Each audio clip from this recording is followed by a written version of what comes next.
നിർമ്മിത ബുദ്ധിയിൽ വലിയൊരു വിപ്ലവത്തിനാണ് ഇന്ത്യ ഇപ്പോൾ യഥാർത്ഥത്തിൽ സാക്ഷ്യം വഹിക്കുന്നത്. എന്ന വരേണ്യരായ ചുരുക്കം ചിലർക്ക് മാത്രമുള്ളതല്ല, നേരെ മറിച്ച് സാങ്കേതിക മേഖലയിലെ വൻകിട കമ്പനികളും ആഗോള ഭീമന്മാരും ഈ മേഖലയിൽ സർവാധിപത്യം സ്ഥാപിക്കുന്നില്ലെന്നും നേരത്തെ തന്നെ ഇന്ത്യ തെളിയിച്ചിട്ടുള്ളതാണ്. മാത്രമല്ല, അത് കൂടുതൽ ശക്തമാക്കുന്നതിനായിട്ടുള്ള അവസരം കൂടിയായിരുന്നു ഇന്ത്യ പാക് സംഘർഷത്തിലൂടെ ഇന്ത്യക്ക് ലഭിച്ചതെന്ന് പറയുവാനും കഴിയും. ആ അവസരം ഇന്ത്യ കൃത്യമായി തന്നെ ഉപയോഗിക്കുകയും ചെയ്തു.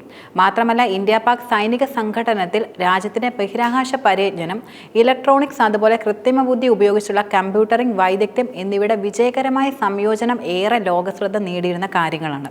ഇന്ത്യക്ക് തദ്ദേശീയമായി വികസിപ്പിച്ചെടുത്ത നാവിഗേഷൻ സംവിധാനങ്ങൾ, ഹാർഡ് സോഫ്റ്റ് സ്കിൽ ടെക്നിക്കുകൾ, ശത്രു ലക്ഷ്യങ്ങളെ തകർക്കാനുള്ള വ്യോമ പ്രതിരോധ ശേഷി, മാത്രമല്ല പാകിസ്ഥാനിലെ തന്ത്രപ്രധാനമായ സ്ഥലങ്ങളിൽ ആക്രമണം നടത്താനുള്ള ആഴമേറിയതും അതുപോലെ കൃത്യമായ നുഴഞ്ഞുകയറ്റ ശേഷി എന്നിവ സാങ്കേതിക പുരോഗതിയെ തന്ത്രപരമായ നേട്ടമായി ഉപയോഗിക്കാനുള്ള രാജ്യത്തിന്റെ കഴിവുകളെ തെളിയിക്കുന്നുവെന്നാണ് പല നിരീക്ഷകരും പ്രധാനമായിട്ടും ചൂണ്ടിക്കാട്ടുന്നത്.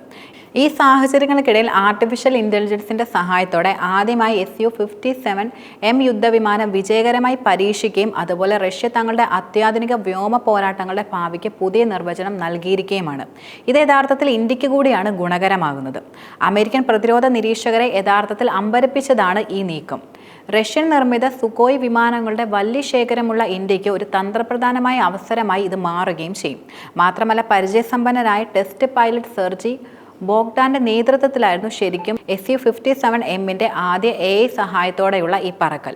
ഒരു പൈലറ്റ് കോക്ക്പീറ്റിൽ ഉണ്ടായിരുന്നിട്ടും വിമാനത്തിന്റെ ഫ്ലൈറ്റ് കൺട്രോൾ, നാവിഗേഷൻ, ലക്ഷ്യം തിരഞ്ഞെടുക്കൽ എന്നിവയെല്ലാം സംയോജിത സിസ്റ്റം സ്വയം ഭരണാധികാരത്തോടെയാണ് കൂടുതലും കൈകാര്യം ചെയ്യുന്നത്. മാത്രമല്ല, റഷ്യയുടെ വ്യോമയാന ചരിത്രത്തിലെ ഒരു നാഴികക്കല്ലായി ഈ പരീക്ഷണം അടയാളപ്പെടുത്തി.